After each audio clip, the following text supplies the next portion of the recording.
kahit paglabas ng desisyon, susunod ba ang Kongreso? Hindi.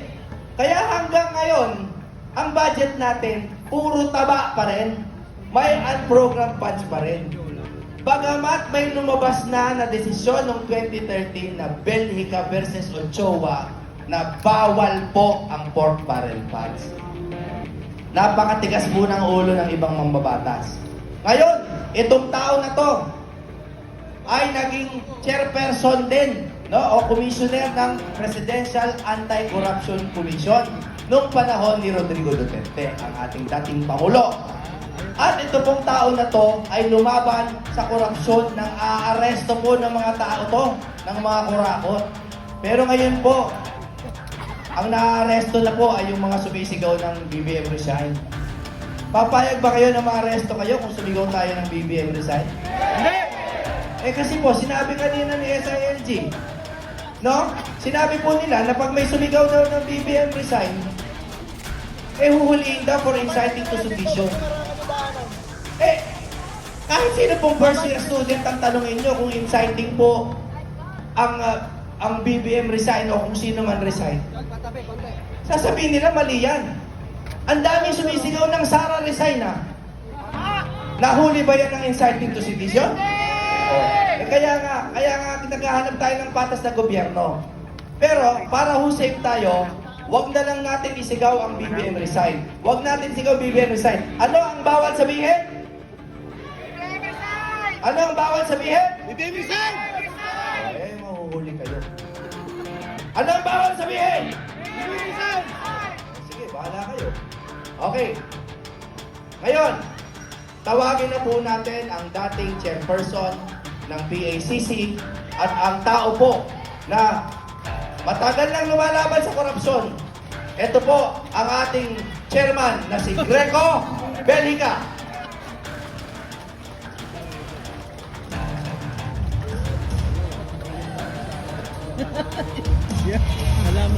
Magandang hapon po sa inyong lahat.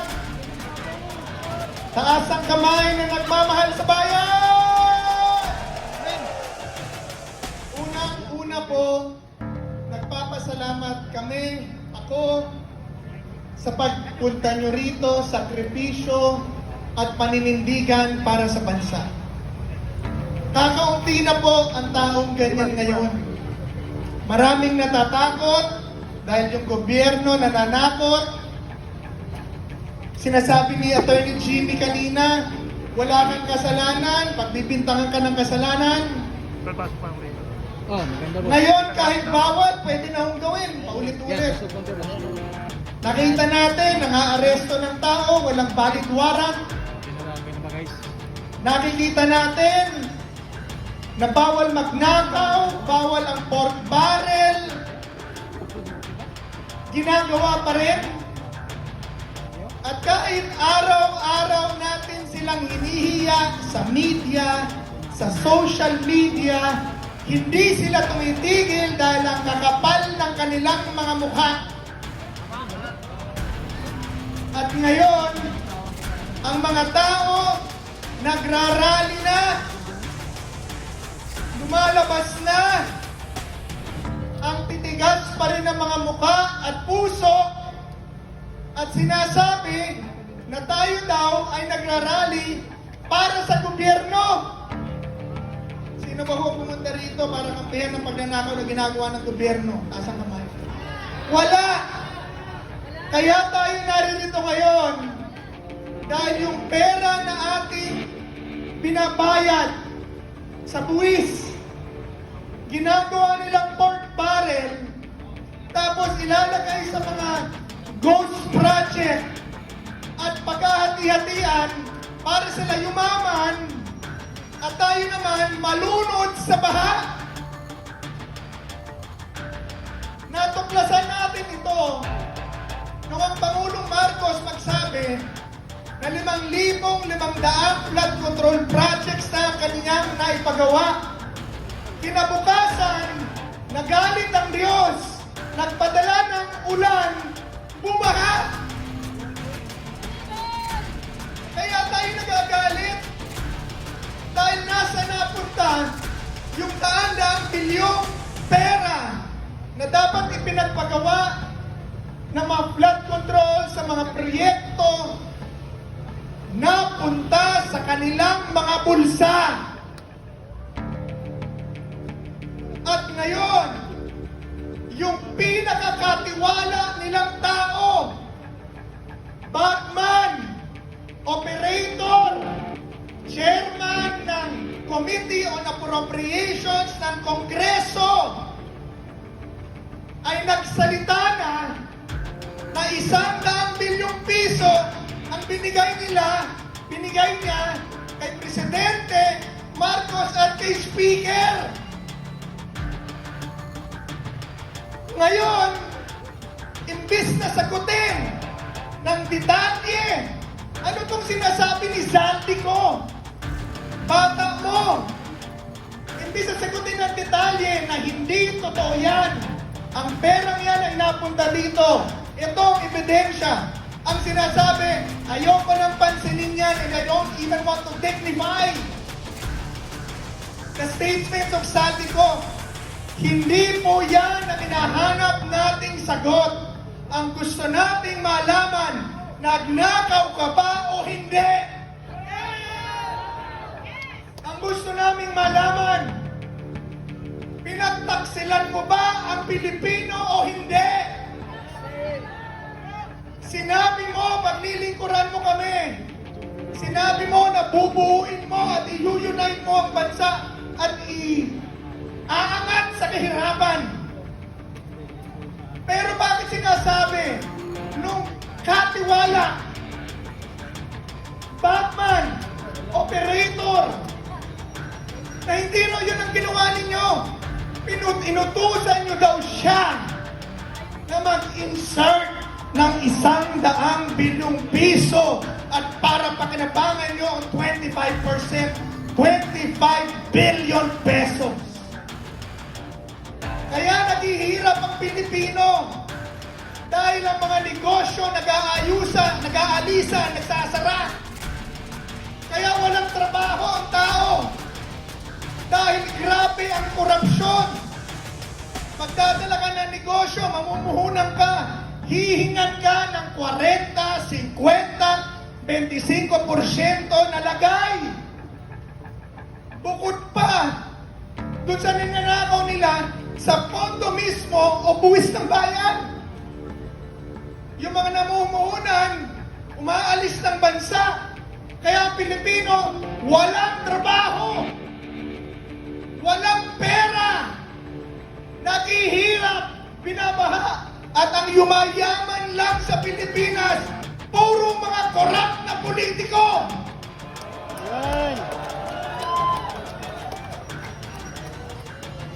Tapos, sasabihin nila, huwag tayong mag-rally. Mga kababayan, ang sabi ng saligang batas, ang kapangyarihan, lahat ng kapangyarihan ng gobyerno nagmumula sa tao. Ang pinakadahilan ng kanilang pagkakaupo sa gobyerno dahil ibinoto sila ng tao. At ang kapangyarihan yan na ating pagpili sa kanila na iboto ay kapangyarihan din na pati nating bawiin ang ating tiwala sa kanila. Naintindihan po, the power to elect brings with it the power to reject.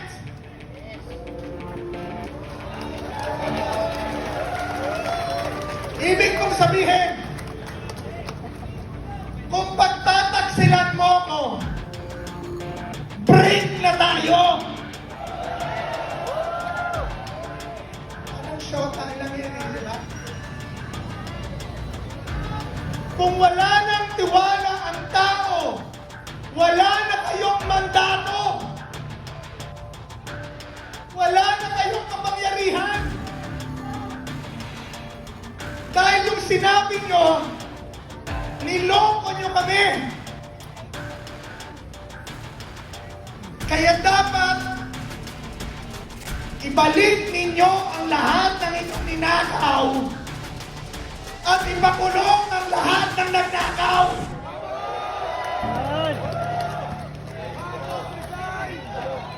Yan po ang sinabi ng batas.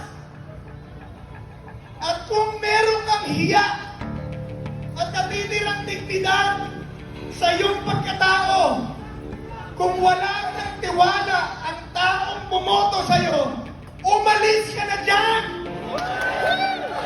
Umalis ka! Gusto ko pong linawin sa inyo na walang legal na patayan, na illegal or unconstitutional ang manawagan ng resign. Wala! Dahil doon mismo sa saligang batas, nakalagay na pag nag-resign ang mga pinuno, merong pumapalit kaagad. Kung bawal magsigaw ng resign, di dapat inilagay sa batas na bawal mag-resign, hindi naman.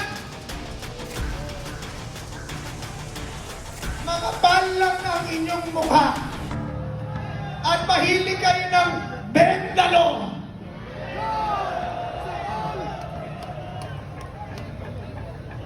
Sapol! Alam niyo, bawal magmura. Atan mo ko yan Si Ray magmumura. Ako hindi, pastor ako.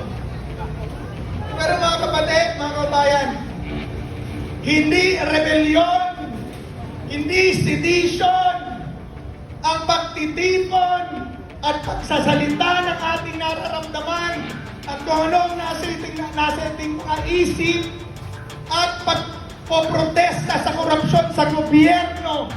Ito po ay hindi rebellion, subalit isang reforma para sa bayan na sinira na nila.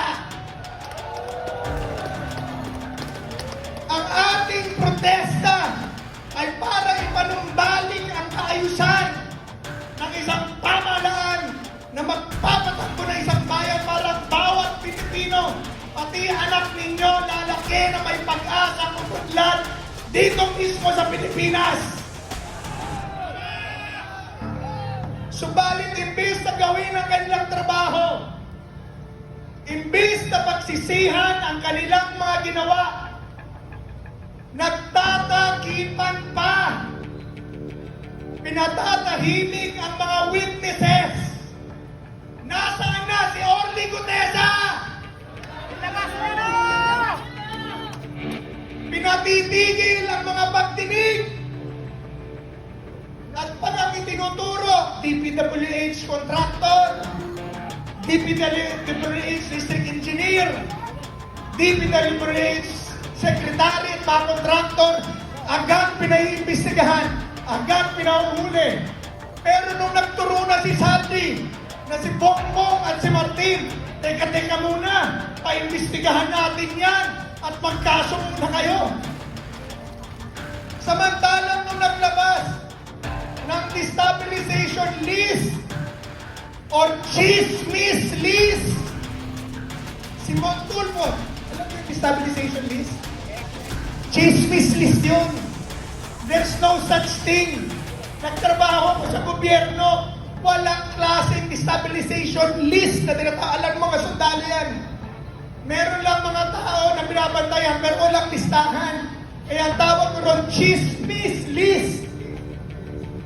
Nung maglabas ng chismis list, ang isang pribadong tao, kagad pinaiimbestigahan ng palasyo sa AFP.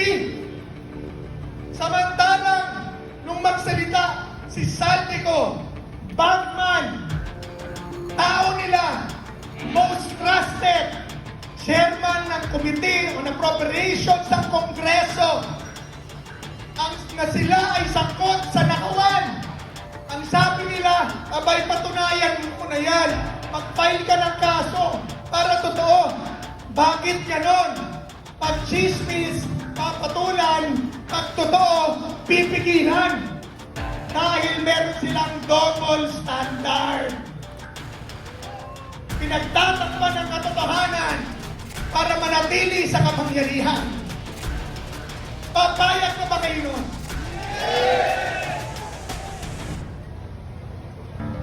Buntutan ko ng konti yung sinabi ni Jimmy. 2013, kasama ang bansang Pilipinas, kasama ang Iglesia ni Cristo, kasama ang mga Ebanghelyo at mga Katoliko, pinangunahan po ng inyong lingkod ang pagkasampa at pagkikwestiyon ng legalidad ng pork barrel system, PDAF at DAP sa Supreme Court. Nanalo po tayo sa kaso 14-0. Tinawag na Benhica ruling. Bawal na ang pork barrel sa budget.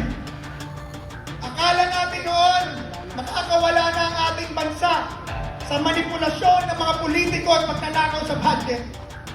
Ang hindi natin alam, unti-unti pala nilang ibinalik ang sistema at ngayon, lumikha na ng mas malaking monster na ang tawag natin ngayon, flood control scandal. Bawal na ang insertion dun sa ruling ng Benhica. Pero ngayon, bilyong-bilyong piso ang ini-insert sa budget. Bawal na, ginagawa pa. At nais ko pong ipaalala sa inyo na pag binasa niyo ang kasaysayan na sa tuwing pinagtataksilan ang taong bayan, tumatayo ito upang ipaglaban at bawiin ang kanyang kasalanan.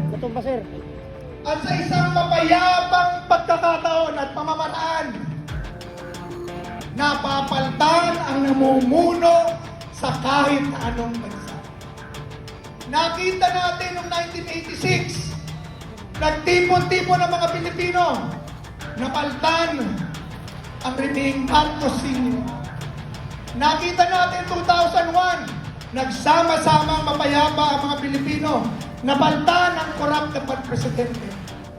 Nakita natin sa Chile, sa Indonesia, at sa iba't pa parte sa Amerika, tuwing nagtitipon-tipon ang Pilipino, ang tao, nagkakaroon ng pagbabago.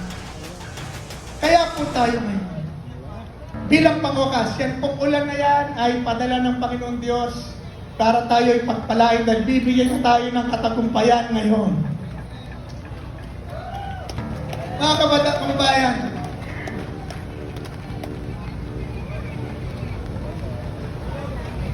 payong lang po. Labas ang mga payong! Mahilig ang mga crocodile sa ulan.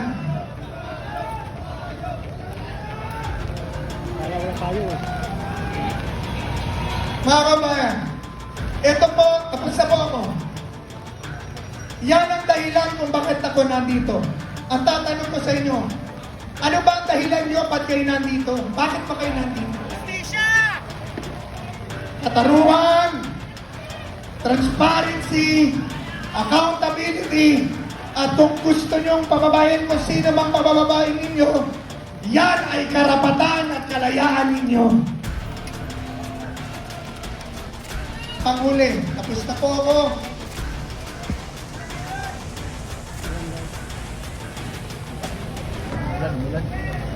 Break na tayo, Miguel.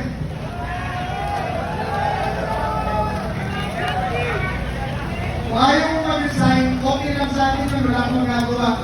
Pero yung wala na akong tiwala sa iyo, break na tayo, akin yun. Walang masama nun.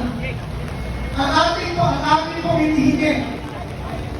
Ilabas niyo ang lahat ng dokumento, hayaan yung isang malaya at bukas sa investigasyon. Pangalawa, ibalik niyo po ang lahat ng pera na inyo po ninakaw. Pangatlo, yung mga nagpo-protesta sa korupsyon, huwag niyong harasin, kasuhan at takutin. Kalayaan namin yun! Naasa ko ng malayang Pilipino! Malaya kami! Sa aming isip, puso at piling! Huwag mo kami pigilan, kalayaan namin ito! Pero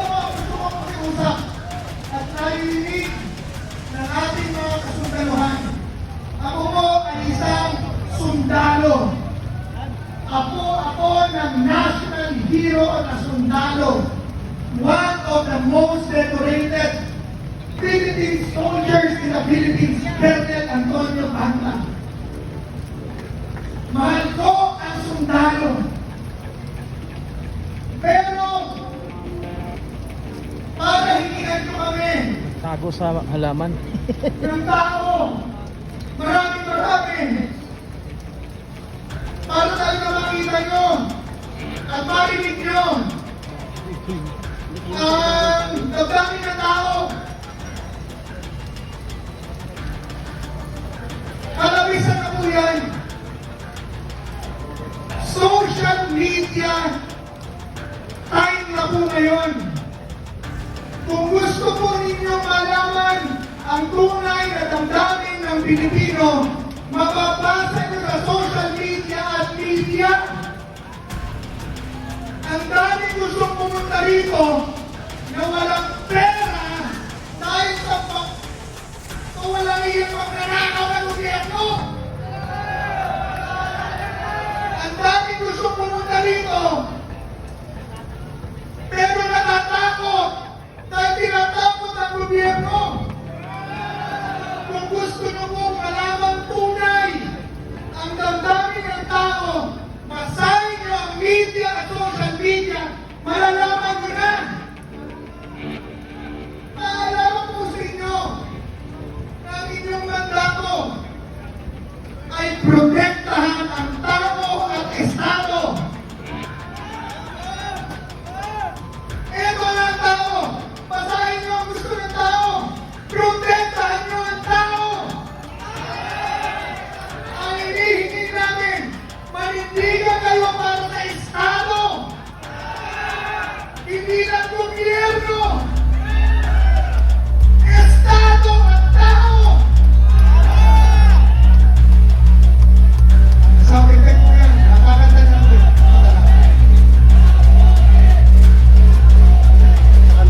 Mga kabayan, yan po ang aking mensahe. Sana may parating.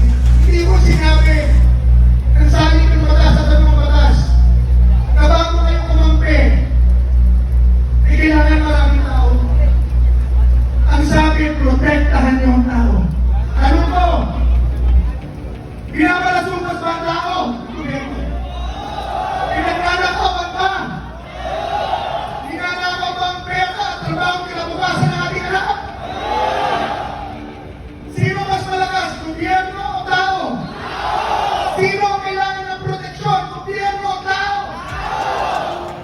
Saan ang dami ng kanilang kapangyarihan? Sa gobyerno o sa tao? E nasaan kayo?